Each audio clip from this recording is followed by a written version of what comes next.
Hybrid church models are growing in popularity and possibility because of the unique access that we now have to blend concepts like time, location, large gatherings, and small gatherings. Often, this is strictly thought about in terms of, do you have an in-person gathering and an online service too? However, at this point, I believe this is antiquated thinking. There is far too much opportunity for the work of the church to flow seamlessly between aspects of life that were previously limited by factors of size, time, and place. So let's think for a second about what's different about the world today compared to previous years. It's no secret that during and following COVID-19, people's ability to connect and their expectations around how it happens shifted. Several elements led to this shift and continue influencing how people think about life. First, consider faster adoption of digital technology. Once a widespread understanding of how easy it is to meet across platforms like Zoom and others to connect and work, the stigma of meeting online drastically softened. Also, digital is not new to young people, it's normal. Millennials, Gen Z, and the generations to follow are digital natives. They have grown up with smartphones, social media, and instant access to information, making digital communication a natural and integral part of their lives. Also, today, paradox is easier to embrace. A glance across the landscape of American churches, and you will find them embracing what many have held as polar opposites. It's not uncommon to see churches blending liturgy with preaching, stained glass and modernity, charisma and Bible teaching. Today, there's also an increasing focus on mental health. With heightened stress and anxiety levels, people want their life, time, and effort to have meaning. Churches that elevate the institution above people and place unreasonable expectations on how individuals should be running ministries more efficiently than their own lives are tone deaf to the needs of their members. While some of these shifts are worldwide and some are more internal within the church at large, ministry leaders can embrace these changes to function and reach greater clarity and purpose. With those changes in mind, let's define what hybrid church even means. A hybrid church blends dynamics between in-person and online and large and small gatherings. It is an expression of church that fluctuates between primary dimensions of when and where, or in other words, time and location. Churches can take a page from corporate hybrid work models that provide flexibility for their teams to work at the same or different times within the same office or from anywhere. Let's first look at the time element, or in other words, when. The time element in a hybrid church model allows members to access resources, serve their community, and gather together synchronously with other members or asynchronously whenever they choose. Next, let's look at the location element, or in other words, where.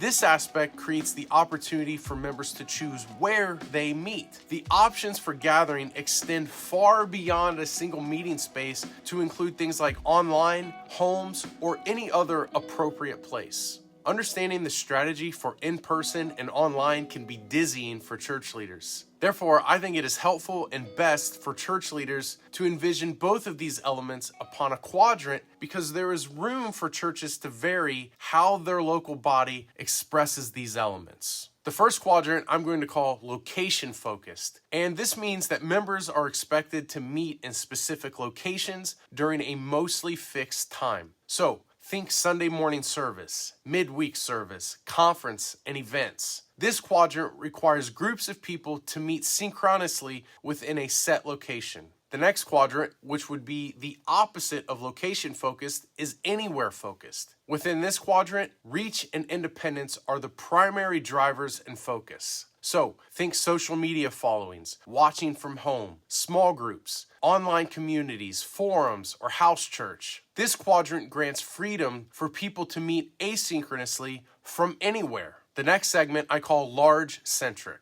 And within this quadrant, corporate worship, resource pooling, vision casting, and experience are central themes of large gatherings of people. This quadrant can expand impact and support networking. And the quadrant opposite of large-centric is small-centric. Discipleship and connectivity can thrive within smaller groups of people. This quadrant can deepen relationships and foster belonging.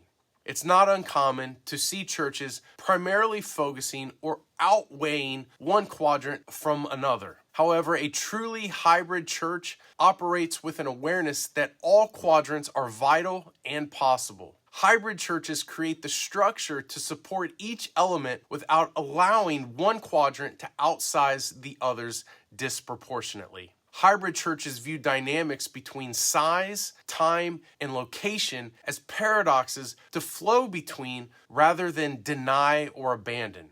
So let's talk about how to become a more hybrid church. There are several questions to ask that can help you determine how your church can start implementing a hybrid strategy. I encourage you and your team to start asking things like, what are our church's primary goals and values, and how can a hybrid strategy help us achieve those things? Based on the hybrid church model, what extremes exist within our church and how can we reconcile them? What are the strengths and weaknesses of our current in-person and online gatherings? How are we prioritizing large and small gatherings proportionately? How can we create opportunities for members to connect and build relationships both in person and online? What technology and resources must we invest in to support a hybrid model?